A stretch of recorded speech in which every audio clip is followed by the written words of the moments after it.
আমিরে জামাতের সোশ্যাল মিডিয়ার অ্যাকাউন্টটা লুটপাট করতে চায়। তিতুমিরের বাঁশের কেল্লার মতো প্রয়োজনে হাতে একটা করে বাঁশ রাখবেন, ফলাফল ঘোষণার আগ পর্যন্ত মাঠ ছাড়বেন না। ইমানদারির সাথে দুইটা ভোট প্রদান করতে হবে। ওই যে এক চাঁদাবাজ লুটেরা চক্র আছে, চিনেন নাকি আপনারা? মাঠ ঘাট, নদী, বন্দর, টেম্পু স্ট্যান্ড সব জায়গায় লুট করতে চায়, সব জায়গায় ওরা দখল করতে চায়।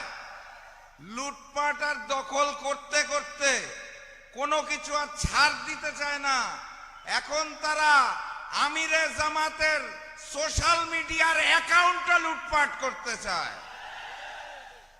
সংগ্রামী সাথী এবং বন্ধুগণ, ওই যে লন্ডন থেকে এক মুফতি এসেছে, চিনেন নাকি আপনারা?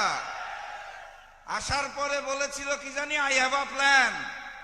সেই প্ল্যান কি কেউ আর খুঁজে পাচ্ছে না। অবশেষে বোঝা গেল যে এইভাবে লুটপাট করে নীল নকশা এবং ষড়যন্ত্রের মাধ্যমে সোশ্যাল মিডিয়া অ্যাকাউন্টের মাধ্যমে আমিরে জামাতেরকে বদনাম করে যদি তারা কিছু করতে পারে, কারণ বাংলার জনগণ জানিয়ে দিয়েছে দিল্লির সামনে মাথা নত করে দস্তখত দিয়ে লন্ডন থেকে যে মুফতি এসেছে তার